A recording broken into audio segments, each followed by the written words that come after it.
Y'all know each other? Oh, yeah. We do. Met everybody? I have. What about Mike Stevens? Second panel.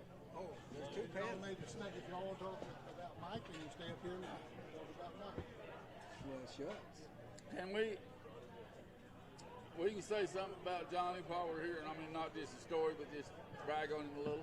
Do anything you want. All right. Open mic. Okay. If you start cussing too bad, the little baby start running away, then we'll shut you down. Shut you That's down. a good idea. That's a good idea. This is not Yellowstone. This is not Yellowstone. No. There's no train station here. Oh, good. No matter how bad we do, there's no Can you train imagine station. that guy over there fussing? And who are his partners is what I want to listen to. No one's from Is Kevin California. Costner one of his partners? No. They're two real big money men. But it's So not Sam told you it wasn't any of them. Yeah. Did they get it sold or is it just still under contract? October the 6th is supposed to be the drop dead date. You gotta come up with the money. They got $7 million in earnest money. What was the total sales price? What was it? Was it 530 something million? 543? I don't know, John. I think 543. 543. That includes Frisco And and Dixon. the Panhandle. Yeah, Dixon Creek and Frisco Creek. And the other one got sold to the Mormon No. several years ago. Well, Triangles did a long time ago. But, Triangle, yeah. Oh, the triangles, yeah. yeah, but Yeah, the triangles sold to Mormon. They've been operating ever since. Yeah. They're still operating. Yeah. Yeah, they've been there ever since. They hired somebody to look at it. Yeah, they've had several different managers there. They go through. Well, they really do, don't they, John? they go through them pretty fast there. Talk to me. Can everybody hear me? Jeff Haley, can you hear me? Good. It's good to see y'all here today.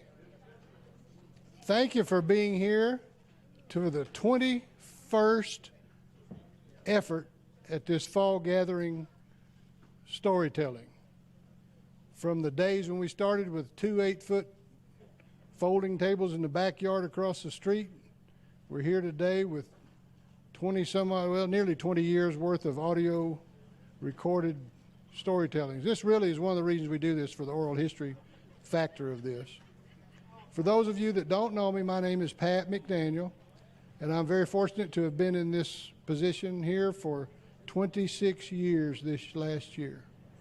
And I've had more fun the last 26 years than I've ever had in my life. Growing up around cow people, I always had an affinity towards them, but I wasn't able to live daily on the ranches with my grandfather, but I was there a lot. And it taught me the values and the what's the word I'm trying to say? The desire to want to be on that ranch all the time, even though I couldn't be there. That doesn't ever leave you when you're brought up as a kid there. Today I want to thank two people here. I've got the chairman of the board of trustees here and the vice chairman, Jeff Haley and Brian McLaughlin. Would y'all stand up? These two guys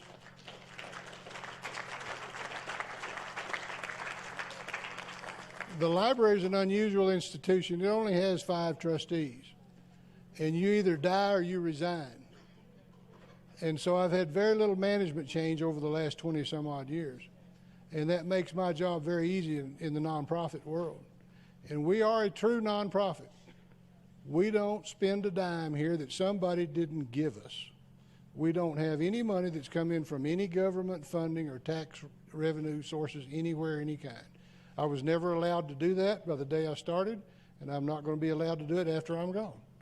So it is a true nonprofit dedicated to the preservation and the exhibition and the availability of these collections for the researching public, whether it be scholars, whether it be students, whether it be somebody hunting granddaddy in the genealogical world. But the collections are magnificent over there. They're very unusual.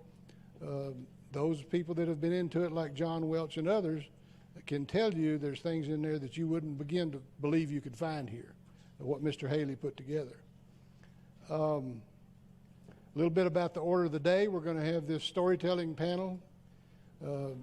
We'll probably have another storytelling panel. We'll have a short break in between, and then we'll have our chuck wagon supper. This is the 21st year for Rick and Shirley Newcomb to cook this chuck wagon supper here. And that's pretty amazing. When I first started around chuck wagon cooks back in the early 90s when I was putting on the Midland Ranch Rodeo here, I got to know Rick and Shirley and others. And they were they were the ones that I could always trust as far as integrity was concerned. And that's the thing we've tried to maintain here is integrity. Mr. Haley was an extremely staunch conservative, but he was very faithful to his beliefs, and he had unbelievable integrity. When we looked for a way to have a connection to the ranching public, we went and we came up with no better than Foy Proctor. He was the ultimate cattleman and cowman of the Southwest in his prime, and so we named this the Memorial Cowman's Award after Foy Proctor. There's not many of you here that probably ever had to work with or got to work with or work around Mr. Proctor, but we got lucky today. We've got two people here that actually had working experiences with Foy Proctor, and it's great to me to be able to have them here and be able to talk and have this recorded. Jim Hill, who is the son-in-law of Junior Hayes. Junior Hayes was Mr. Proctor's longtime manager at the Channing Ranch. And then we've got Chris Scarborough here, who had Mr. Proctor help his dad end up with the Alamacetus Ranch up there in the Panhandle for Scarborough Cattle Company. So this is going to be pretty cool. Then we've got, I think, what you'd call a Sol Ross Alumni Association here today. I don't know how better to describe it with the Fergusons and the Yadens and all these people that have showed up here today. It's a good bunch of people. Mike Stevens and these guys all started out way back in those years in somewhat turbulent times with the Vietnam era when some of that started. So it'll be interesting to see what they're able to talk to us today about. Your master of ceremonies today is Terry Jordan. Terry Jordan's been doing this for us for I don't know how many years. Greg, can you hand me that piece of paper in that folder right there? Open that up. There's a script about Terry Jordan. I forgot to get it out. I think it's here. Yeah, there it is. Terry was raised in Seymour, Texas, bless his heart, and now resides in Lubbock, Texas, with his wife of 44 years, Susan, who is here today. Susan's been coming around here and helping us with this too. They were originally here in Greenwood, but as is usual, grandchildren always seem to drag people away from where they started out. Terry started his rodeo career at a young age as a rodeo clown and a bullfighter, but found out pretty quick that the announcers made just about as much money and lived a lot longer and didn't go to the hospital near as much. He joined the PRCA as a rodeo announcer and worked the national finals for 7 years, doing stats and interviews. He recently completed an award-winning television show on RFD TV titled Stock Show Confidential. He's currently employed with Montana Silversmiths as a territory rep and consultant. Ladies and gentlemen, I'm going to give you Terry Jordan, and he's going to moderate this panel. Thank you, Pat. Can everybody hear all right? All right. Yeah, thank you, Pat. You know, that's a nice introduction. You read that almost exactly like I wrote it, Pat, so I appreciate that. You know, it's always an honor to come back to Midland and be host for you. I've had the opportunity to share the stage with just some incredible cowmen and cowwomen. You know, most Saturdays they always talk about football Saturday.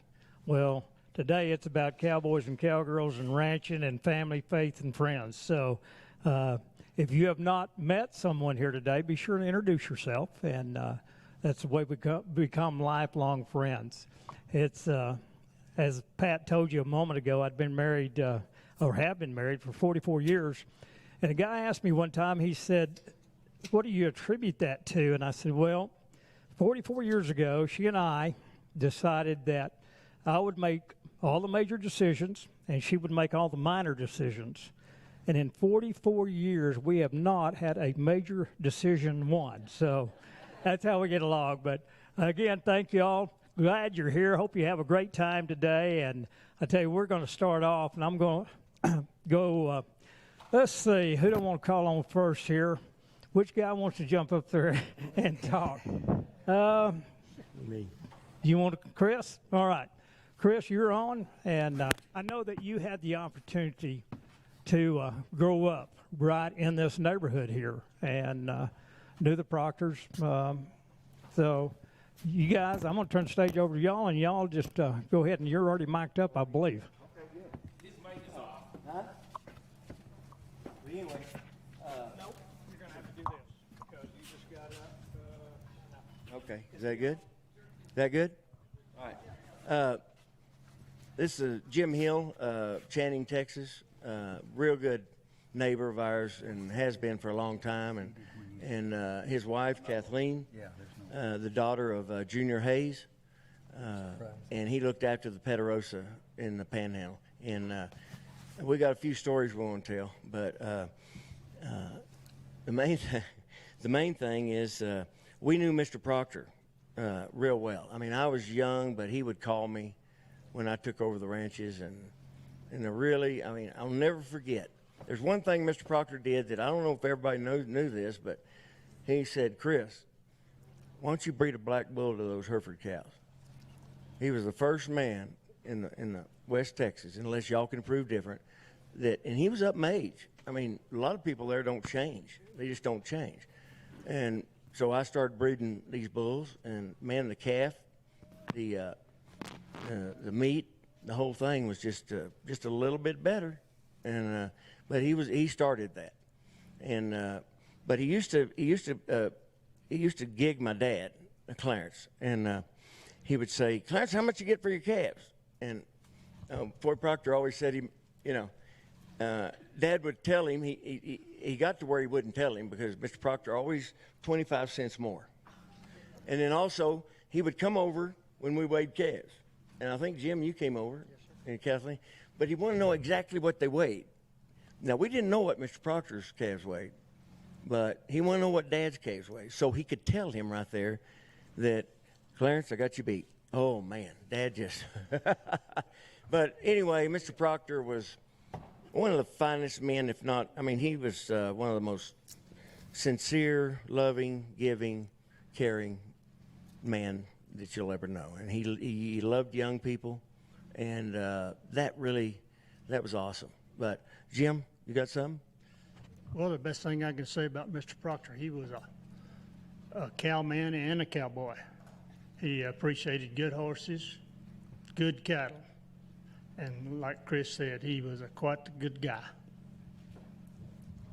Okay, we're gonna say something about Mike Stevens. Yeah. Okay. You want me to go first? Yeah, you go first. All right. Mike Stevens, right here. But we were in a pasture there at the Almacetus. And, oh, by the way, let me say one other thing. Dad and Mr. Proctor and Ford Proctor was 30 years my dad's age. But they went up to up in the Panhandle in 1952. It was so dry here, really dry. And they bought ranches back then. They didn't lease them, they bought them. But they heard of the Matador sell it. So they go up there, and Bill, from New Mexico, was selling the ranches for the Matadors. Does anybody know that guy, Bill something?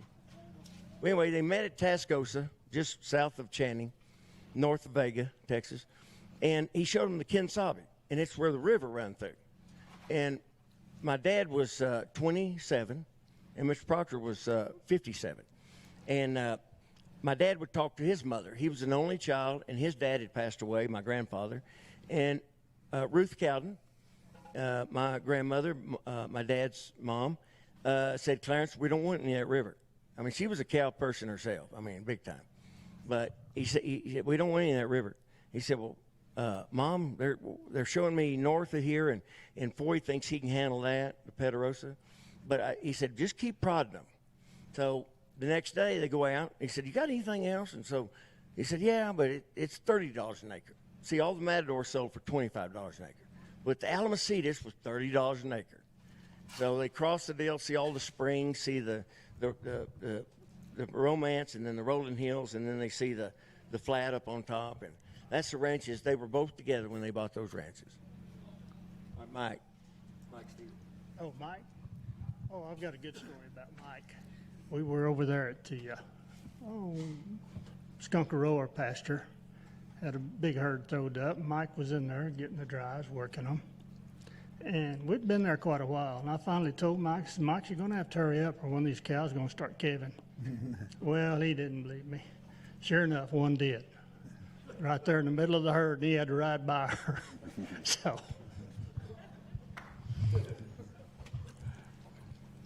Mike was at a tank in West Almacitas. That's the reason I asked you about that this morning. And I wanted you to tell me how it went. But his horse, they were watering their horses, waiting for the others to bring their herd up. And his horse, both feet of his horse in the tank, and he was watering, and he saw that horse was going to go down, and he was getting off of him, and I mean, that horse, didn't he, Mike? He went nuts. And right in the water tank, Mike went with the horse, and then the horse takes off, and he's hung. Run to the north. It was hung up, and he was, you're on your belly.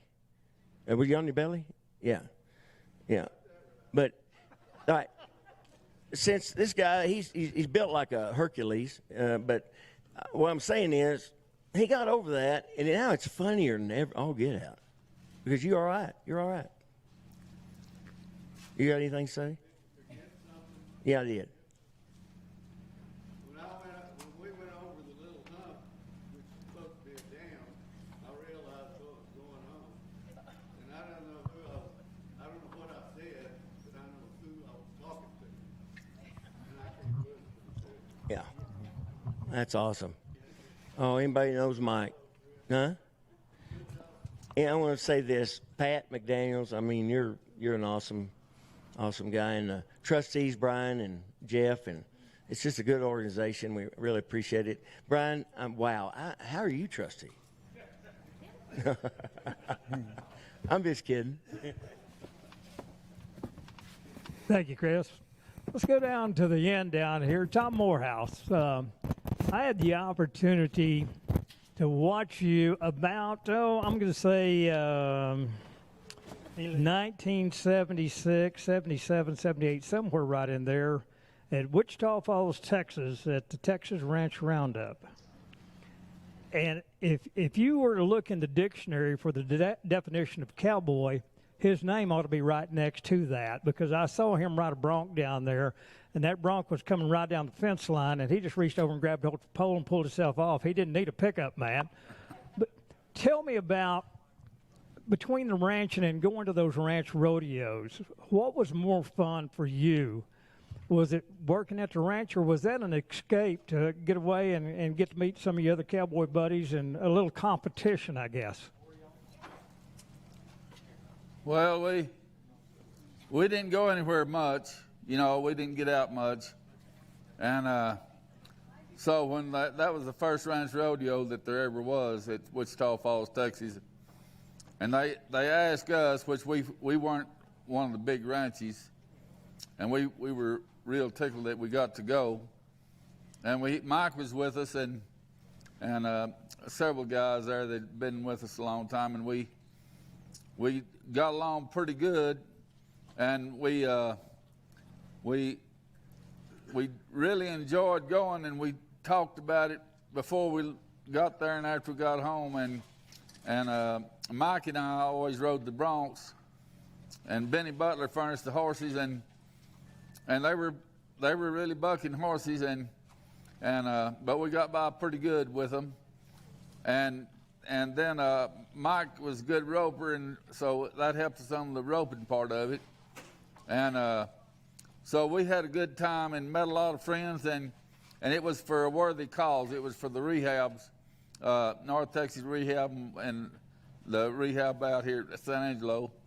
So we felt like everybody was a winner that went, because it helped make money for the rehabs. And so we felt good about going. And, of course, we had to take 3 days off work and pay the motel bills for those cowboys. And it cost something, but we figured it was worth it. And then we made a lot of contacts and cattle trades down there. So it was a good deal.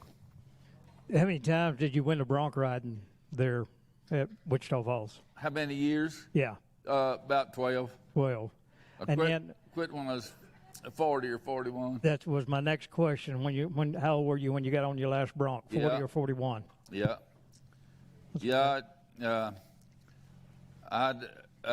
Becky and I had a little baby that year before, and I thought it's time to quit. So I did, and I wasn't ever hurt, got along good. I was thankful. That's amazing. Let's go to John. Earlier we were talking, John Welch, we were talking about gathering cattle, and you had a story on that you were sharing with me. Well, I can't remember that story, but I will say before I start, I was sitting here looking around and I see all the cowmen and cowboys and women sitting out there, and I feel just like there's a guy named Billy White that he'd been in the Galveston flood, 1900, and there was thousands of people drowned in that flood, and he survived. And his favorite thing to do from then on was tell everybody about his experience in the flood and how terrible it was. And when he died, he went to heaven, and St. Peter said, "You can have anything you want now that you made it to heaven." And he said, "I tell you what I'd like. I'd like an audience that I can tell my experience to." And St. Peter said, be at the auditorium at 8 in the morning. And he walks in there at 8 in the morning, and it's plumb full of people. And he thought, oh, this is going to be great. And St. Peter stood at the podium and introduced him. And as he's walking up to the podium to tell his big story about Galveston, he said, "All right, Billy," he said, "now here's your chance. You tell everybody your story. By the way, that guy sitting right there in the front row, that's Noah." And that's kind of the way I walk in here, and there's Joel Nelson sitting there, the premier storyteller and poet of the whole country, and I'm supposed to tell stories while he's sitting there. There's just no justice to it. And one thing I will say, Tom, he said he wasn't hurt for 12. If you'll get off enough times off a bronc by hanging on that pole, you'll get your shoulder replaced when you get to be, because now you've had both of yours. But, that's right. I guess we were talking about, I was going to tell maybe a story about cow trading. And this isn't a funny story, but it's an interesting story, and I'll try to not make it go too long. But I was the manager of a feed yard up in Brighton, Colorado, back in the 80s, and all of you that have sold cattle, bought cattle, you know that it works kind of on the honor system. And we had a young man come in from way in the south, Alabama or somewhere, and he was a cattle trader and an order buyer. And his first name was Jerry, but I won't tell you his last name. The names will be kept quiet in order to protect the guilty, because he was guilty. But he came, there was about 10 feed yards there in northern Colorado, and he was buying cattle for us. And he would contract cattle. He'd have 1,000 head of cattle, and he'd describe them, and we'd buy them for fall delivery and put $40 a head down. And that fall came around, and boy, those cattle, everything was exactly like he said, right down to the very head count and the pounds. And he was so good to get along with and so pleasant. And we just thought, boy, we've got a diamond in the rough here.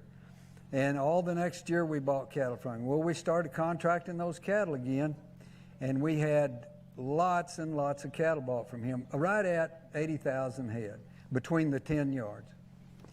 And then we started delivering them, and they weren't quite what he had described. Well, this went on for about a week, and Bonnie and I had put together, by that time, we had about 100 cows of our own. And we put all of our money into those 100 cows. We bought them and I was working. I'd take care of them in the evening on lease places. And we sold him, we contracted him our calves. And it was time to deliver them. So the morning we delivered them and got them all taken care of, and I figured it up, and I said, "Jerry, could you write me a check for these cattle?" And he said, "I tell you what, do. if you'll just trust me until tomorrow, I'll wire that money to you. And I said, well, that's probably not the smart thing to do, but okay, I'll do it if you'll wire me the money the next day. Well, at 1 o'clock that afternoon, the guy that owned the feed yard came in to me and he said, we're all meeting at Jerry's house tonight, all those feedlots. Bring all of your contracts with you of the cattle you've bought from him. So I did. We met there about 6 o'clock. Jerry was there and he was sweating profusely. And my boss said to everybody, okay, now start opening your books on the contracts you've got. And he'd say, Jerry, here's 10,000 head off the or 2,000 head off the Black Ranch in Alliance, Nebraska. Do they really exist? No. Then we'd go to the next one. And do they exist? Yeah, those are there. He had sold us right at, I believe it was all of the feedlots, 80,000 cattle for forward contract, of which about 50,000, he said, were fictitious. They did not exist. So we got to looking, and the Black Ranch in Alliance, Nebraska, probably had 10,000 of those cattle. And they didn't have 10,000 cattle. It wasn't that big of a ranch. My friend Dewey Brown, who was a vet, just to give you an idea of how smooth Jerry was, he had bought 400 black calves from the Black Ranch in Alliance, Nebraska. He had contracted them. And he wanted to see them. So Jerry took him up there, and they pulled at Black Ranch. They pulled in. They were looking at the cattle, and here come a pickup from the headquarters over there. And Jerry said to Dewey, he says, you wait right here in the pickup. That's probably Mr. Black, and I'll go talk to him. So he went over and talked to him for a little while. And then he brought him over, and he introduced him to Dewey. And Dewey said, boy, these are nice calves. He said, what kind of a vaccination program did you get them? And he told him, and he said, and when would you want to deliver them? And he told him, and they went back and forth, and then Mr. Black left.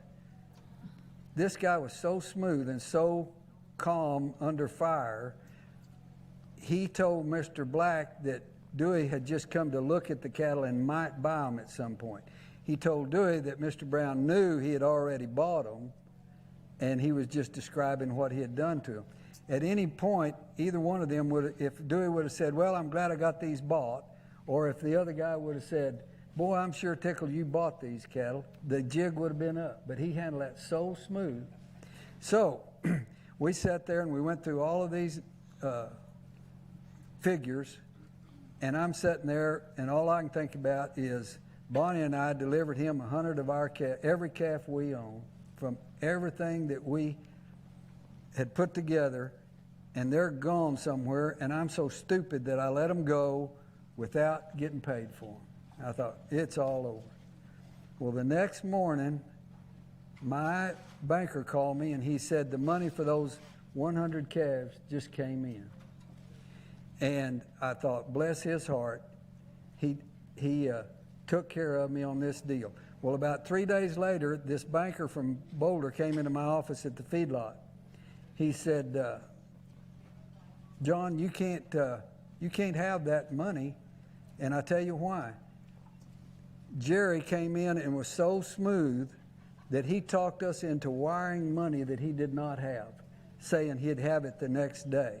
Now, he was able to talk a bank officer into lending or sending $100,000 that they didn't even have. That was against the law. And I told him, I said, apparently your loan officer has broken the law, and I feel badly for him, but I can't give you that money back. And I didn't. And Jerry came to, I mean, as smooth as he was able to talk them into getting my money to me. And I've always been grateful for that. But when he got out of prison,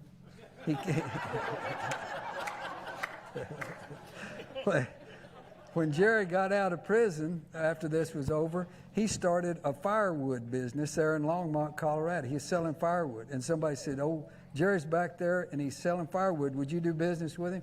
I said, I'd buy firewood from him, but I wouldn't contract any from him because you're probably not going to get it.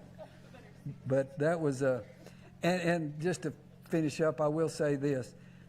We had attorneys for 3 months work on how to protect yourself from this. It is impossible. If you get enough documentation of the title and the type of cattle and everything else, you'll do no business with anybody. You can't do business in such a tight manner. And about every 10 years, a deal like this comes along. I mean, it's invariably going to happen, but I don't think there's any way to, you just have to hope that you know the guy well enough to know that you won't get hung. But it doesn't always happen that way. Well, amazing story.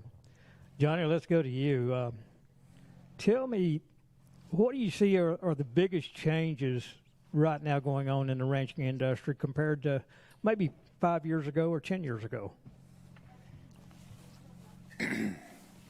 Probably for me, one of the biggest changes is just our economy more than anything else. All of our costs have risen so high in our cattle values have basically stayed the same the last few years. But that and the labor situation would probably be two things to look into.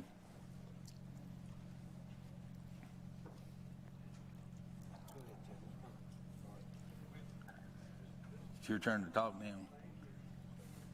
Get him mic'd up. Let's talk for just a moment about growing up and as a young boy, where did you envision yourself being at this point in time in your life? Was there something else besides being a cowboy that you ever wanted to do? No, not really for me. I mean, for myself, that's all I've ever really thought about doing. You know, I've always wanted cattle of my own and ranched for myself, and that's always been my goal, you know, which the cowboy part I love. I mean, that's what got me into this business. But since, you know, I've kind of grown in the business some and got to where I've kind of halfway got established on my own and got some things going on. But it's always been a dream of mine. I just never could figure out how I was going to make it work. You know, I know you know probably quite a few folks out here, and obviously the guys here on the stage, but tell me one of the funniest things that you ever saw happen out when you were working.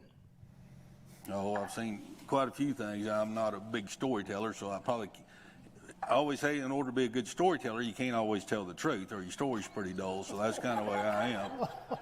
But I'll tell you a story that's kind of interesting. But we were working there one time, and it was storming just a little bit. It wasn't raining on us, but we had cows stowed up there at the windmill, and we was where I was, cutting some dries out or doing whatever, and I really never looked back off to the south, and one of the guys hollered at me when I kind of come by and said, "Look, there's a tornado coming this way."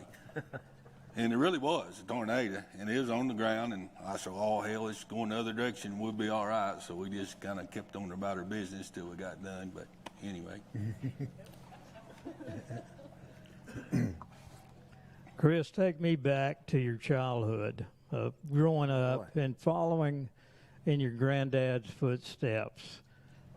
For some of these young people that are out here and some of these kiddos that are trying to follow their granddad or their dad, tell me what it was like following your dad and your granddad around. Okay, I'm on. You're on. Oh man, I'm doing a book right now, and it's used to be a newspaper editor for Midland Reporter. But anyway, but we're about 9 months into it, and it's going to take about 3 years on the Scarborough ranching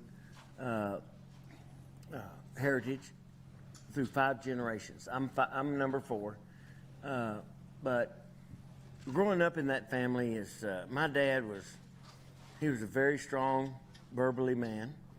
My mother, she could walk with the Queen of England, and I guarantee you, they'd notice her. But she would walk in a stall with a thoroughbred horse and talk to the what they call the chore boys. But she was a fine woman. Dad was a legend.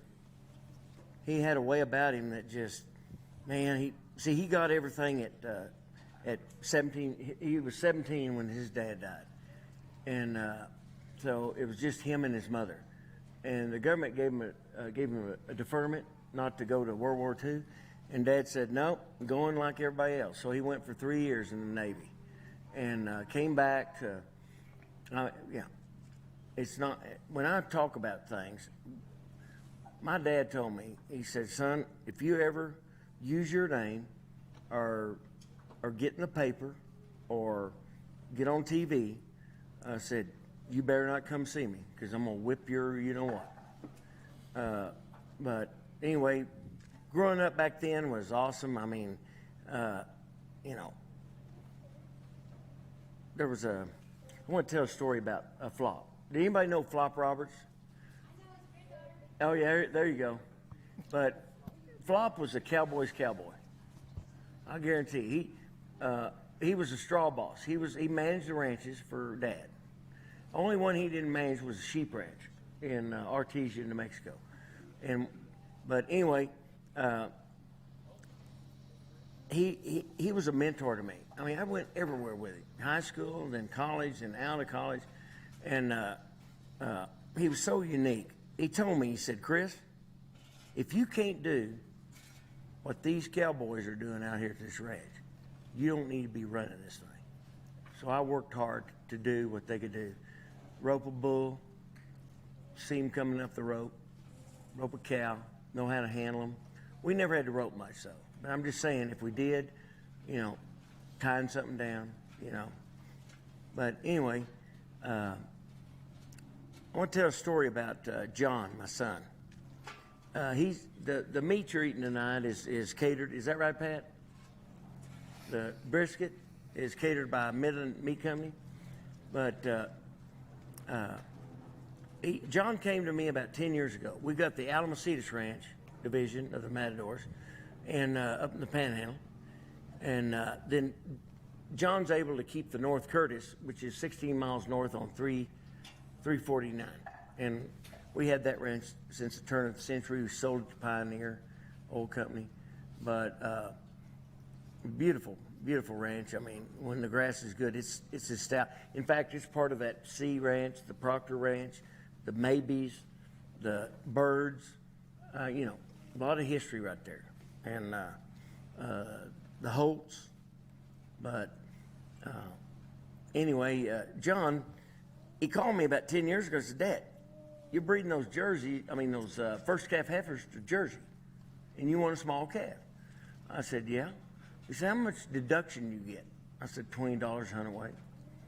He said, but he said, Dad, what if I bred a Wagyu to your cattle? Because you've got the genetics. And I'm not, but I bought a lot of high-powered bulls. I always bought off the top end, and I tried to get the herd as good as it could be. But he said, what if I told you I'd get a $20 a hundredweight premium? I said, John, bring them on. Bring them on. By golly. Unbelievable. Black baldy cow to a Wagyu calf. Bull. Wagyu calf, bull. And then about 5 years rocks along, and he opens up his store here in Midland, and he said, Dad, I want to see you in New York, Manhattan. What are we doing there? Why do I need to come there? I said, well, I just want you to come. So it was unreal. I flew in there.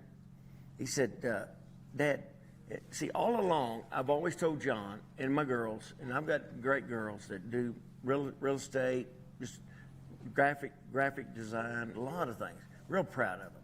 7 grandkids, 5 adult children. But anyway, I have to mention that. But anyway, I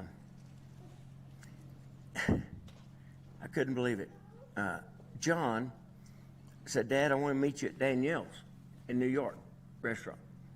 Because I'd always told John, growing up, I said, I'd like to take that baby calf all the way to the white tablecloth, what y'all are sitting at.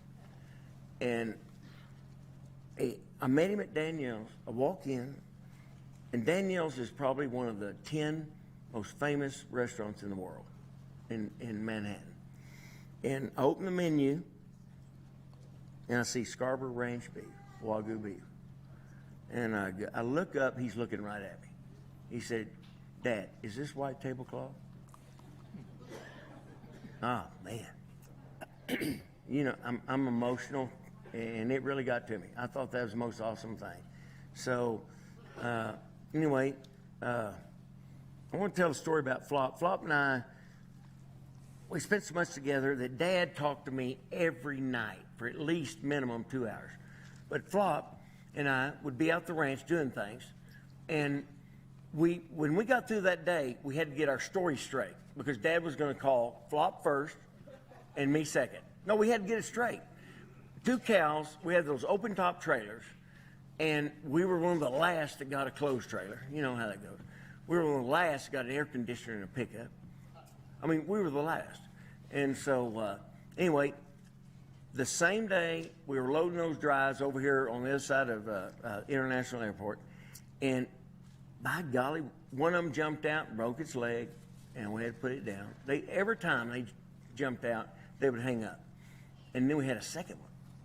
So Flop and I got together that evening, and we said, God darn, Chris, let's think about this.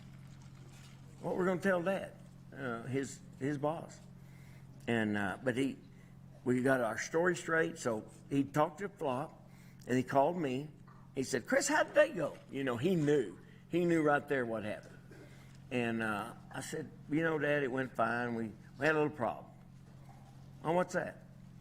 And man, when I told him, I said, he really got upset, And I, bless his heart, but Flop and I, he was like a mentor to me. He just was a great man and developed cancer, and I took over at 27 years old. And but one last story. Okay, John told me, let me just tell you that. John told me, he's in Fort Worth, he's going to be here tonight, but he watched the TCU Texas game, and Texas beat TCU, but he's a big TCU fan. So John told me, he said, Dad, when you come into Midland now, you better act right, because I don't want people coming up to me and telling me that, boy, man, that Chris Scarborough, he's just kind of ripping and raving. And but I got a kick out of that. My dad, okay. There were Texas just got pari-mutuel betting. They met in Austin with their lawyers. People from San Antonio, they wanted to put a racetrack somewhere in Texas. So they, San Antonio, Houston, Dallas, El Paso, Austin, they had their lawyers there and everything. Dad waited till the last, and he stood up, and he said, by golly, that dadgum racetrack ought to be in between Fort Worth and El Paso. And I'll be danged. That's where it was. They settled it. Lone Star Park was the Texas track. And but anyway, let me tell you a story about that right quick. Dad and my son John, and my dad, of course, John's grandfather, they're in this suite right on the 50-yard line. You can imagine. And they could go out of the suite and go outside and see the people down. And so they go outside, and Dad walks up to John and said, What's that guy with that funny-looking hat? He said, and John said, Granddad, that's Toby Keith. He's the #1 country western singer right now. Really? And Dad said, let's go over and meet that cowboy. And he goes in the suite. You're not supposed to walk in anybody else's suite, but Dad just walks in there. And John's right behind him. And he walks up to Toby Keith, and he says, Mr. Keith, if he hadn't known you, he never said your first name. He said, Mr. Keith, I hear you're the #1 country western singer in the country. And he said, Mr. Scarborough, I have tried to pattern my race horses after what your legacy. And Dad said, well, Mr. Keith, I'm not as good as I once was, but I'm as good once as I ever was. You know where I'm going with this? 3 months later, in fact, he leaned over and asked Dad the question. What'd you just say? Those guys look for stuff like that. And John was sitting there, and he saw every bit of it. But, and he said it on his fingers. I'm not as good as I once was, but I'm as good once as I ever was. And then in that song, you'll hear some of Dad's stuff like, boy, when I was younger, I could, you'll hear that in that song. But anyway, that song today is in the top 100. It's played all the time. But at the time, it was the longest song in country western history at that point in time. And now there's other songs that have gone further. But anyway, Dad gets USA Today, and he sees where Toby Keith's #1 hit is Big Time. He says, John, that cowboy with that funny looking hat, he stole those words right out of my mouth. And John said, Granddad, you ought to get a royalty off of that. And my dad said, son, let me tell you something. I don't need a royalty off of him. I just want him to change his hat.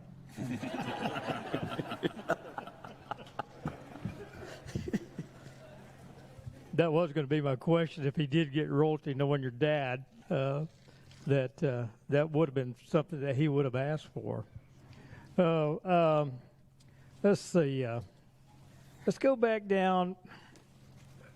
I want one of you guys to tell me maybe one of the funniest things that, or and you can change the names because I know there's probably some of the innocent are here, but some of the funny stories that you've heard, that you've seen happen out on the ranch, or even in town, or maybe at the coffee shop. I know there's got to be a bunch of them. Tom, I'm going to start with you. Yeah, I've got a story. When I was a kid, I don't know, 11 or 12 years old or something, there at home, I was going to go after the horses one afternoon, and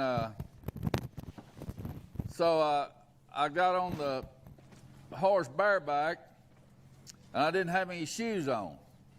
I was barefooted, and I got on that horse bareback, went out in the horse pasture, and that horse kept fighting flies with her neck, knocking them off her shoulders, and so anyway, that was going on a while, and then in a minute, lo and behold, the ring on the left part of the bit went over my big toe. and I was just like this, sitting up there, and I thought, my dad has told me how to get out of a lot of things, but I never have heard how to get out of this one. But sure enough, it came out. She straightened her head up. It all turned out good, but that was a pretty scary time for me.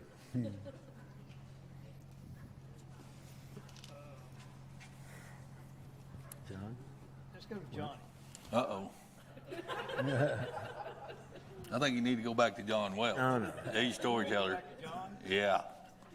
I didn't grab the microphone just a minute ago, but I do, from doing this for a number of years, I happen to know that John and Bonnie spent their honeymoon at I believe it was the College National Finals. So You bring this up every year, I Terry. do, but there's no crowd every year.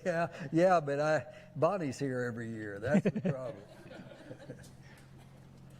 problem. Chris, let's go back once again, because for a lot of people, you were telling the story, and I don't want to get into that because it was really a tragic story about your grandmother and your mom and some different things that happened. But when you think back about the legacy that has been given to you, that you're entrusted with, and how do you, each day when you get up, what's the number one thing on your mind? Well, boy, you know what? You answered that at the right time. Our family has bipolar depression. I think a lot of y'all know that, but since 1987, before I moved to Amarillo, I had it 1 to 3 months a year. I did make the works, but my men knew, Chris, we'll take care of it. But the reason I tell you this is because here's what's to come. I moved to Amarillo, and mainly because I wanted to ranch of my own, and then also the Alamosetas. It was the money maker of the Scarborough Cattle Company. And and I still ran the ranches from up there. And but what I'm fixing to say is, this, you know, God puts you through things that get you to where you are now. And what I'm saying is, I have not had an ounce of depression in 2.5 years.